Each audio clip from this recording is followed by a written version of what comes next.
Okay, let's talk a little bit of definitions, which we need in order to discuss social structure. Um, we're going to get further on into different types of social structures, but we have to first define how the individual fits into social structures and how we define a person's place in those social structures. So, and a social structure itself can be anything actually where a lot of people get together. It can be a huge corporation, or it can be a structure between two people. And we're going to talk about that when we talk about the types of groups. But like for interaction between a cashier and a customer would be a type of social structure, or between a patient and a doctor would be a particular type of social structure.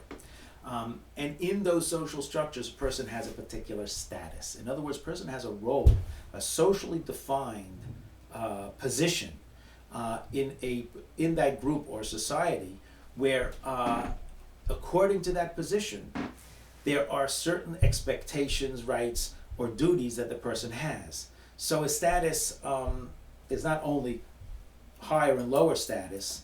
A person can have very high status or low status, and that's the way you normally think of it. But it also can be defined as a particular place in that it could be a lateral or different types of roles, which are not necessarily up higher and lower. So these are the statuses.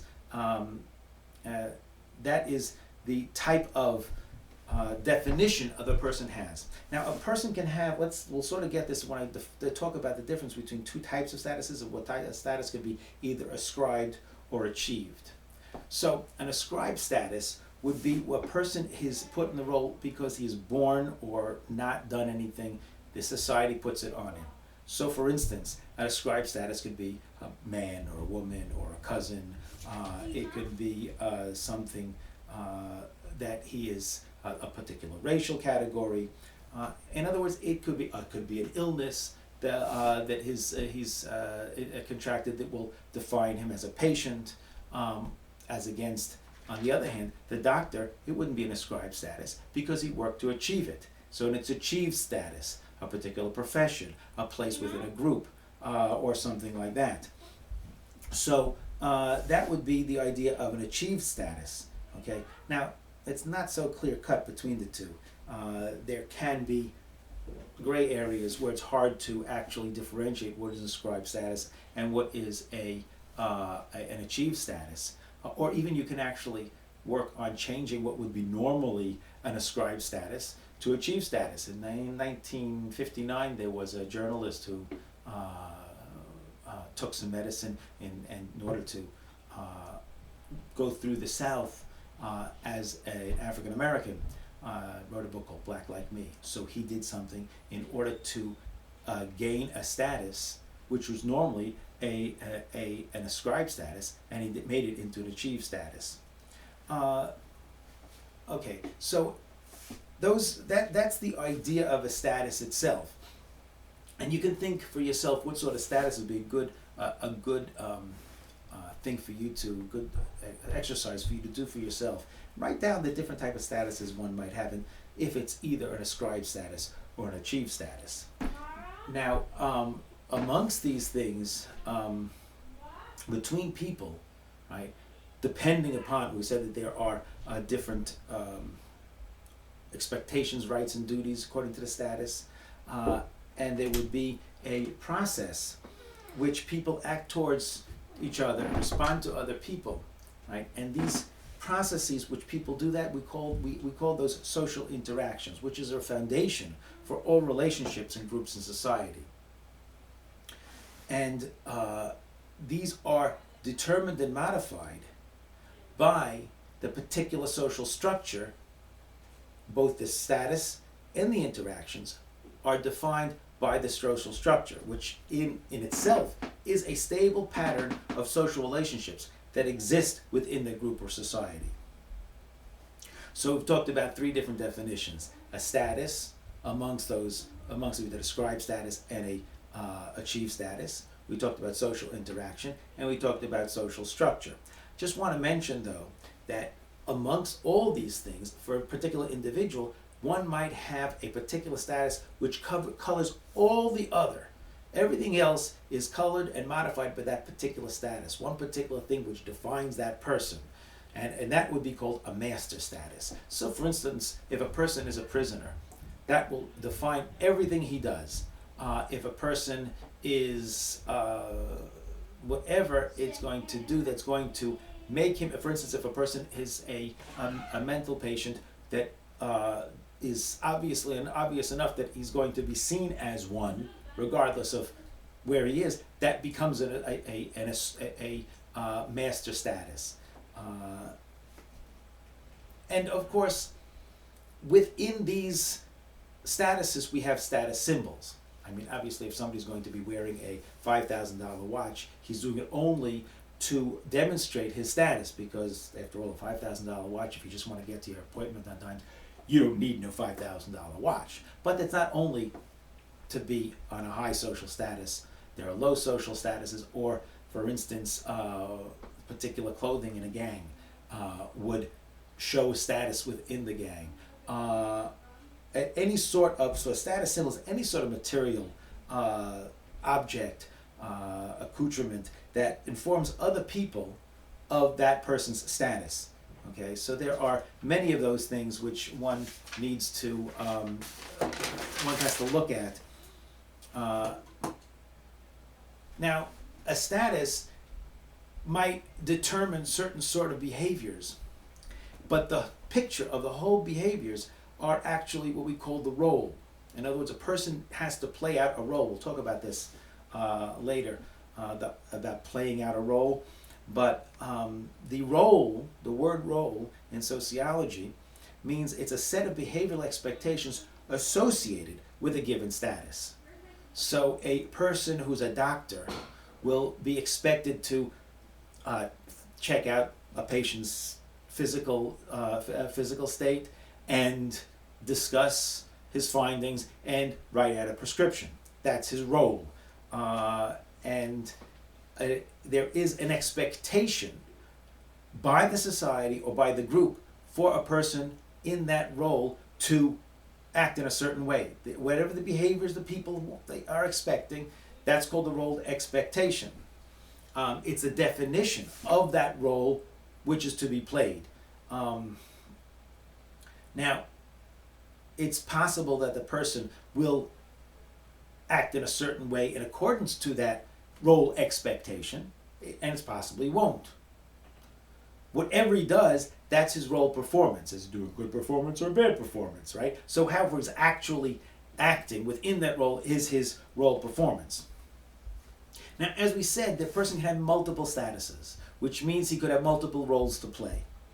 Okay? So if a person has multiple roles to play, right, there might be multiple statuses, multiple roles, and there might be a conflict between them. So if a person, for instance, is a full-time student and a full-time employee and a full-time parent, right, there could be conflicts between this. You'll not be able to get everything done. Okay? So that is going to cause a conflict between the different roles, and we call that role conflict.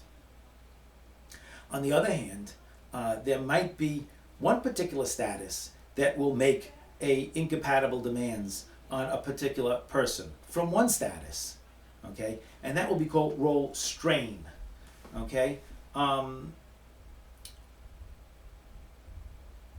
So, for instance, it might be that a person is running an organization, right, and he must do his job well, be able to put money into his services. He only has a certain amount of income, and he also has to pay his staff a certain amount. So there's a strain here in order to balance how much money he's going to put into his services, in other words, to his customers, as against how much money he's going to pay his staff. And that's going to be a strain within one status. But one's not wed to the status forever necessarily, and sometimes, in some statuses, one can actually leave that, and that we'll call role exit. Okay, so we're talking about in the definitions of roles, we have the role itself, we have a role expectation, we have the role performance, role conflict, role strain, and role exit. Okay, a third category of definitions we need to talk about, if we're going to have time, is the idea of groups. And a group is anytime you have one or two people together. I think we'll talk about this a little more later. But a group can be a primary group, right, which has face-to-face relationships and strong emotional ties. Okay, so it means like if you're in the military, well, family is obviously the first primary group. But other peer groups or military groups or things similar to that are primary groups when you have a real sort of intimate type of connection. On the other hand, you can have secondary groups which are not you don't have a strong intimate connection with it, but they are something by they are defined by a particular setting of goals. So, for instance, you go and you are going to the store, and you're a group of shoppers there's a group of shoppers going in trying to get a sale, right? So we're working together, going to a concert together. This is a secondary group. All these people standing in line waiting to buy tickets for the concert. That's a secondary group. We don't necessarily have an ongoing face-to-face emotional connection to everybody standing in line. It could be the group of students in your school. Some of you might wind up with a primary group relationship, but most of them are secondary. They're defined by your status as a student, and it doesn't overflow and influence the rest of your life in the long run. And the fourth component of social structure is the institutions, okay, which are relatively stable groups sustained by people that have come up with time and they coordinate the human activity. Now let's just talk about four qualities in the last minute. We have four qualities. All institutions have a history. They have some timeline of development. And as they are developing, they're continuously changing. Second quality, they're continuously changing. Things don't actually stay the same. They are not static. They develop, so the history and the change actually, in a sense, go together. The third thing is that an institution has resources and it has to distribute them, and since they have to distribute them, it won't necessarily distribute them in equal ways. Generally, in unequal ways. And the fourth, actually there are five. The fourth characteristic of institutions is that there are different statuses within the institution.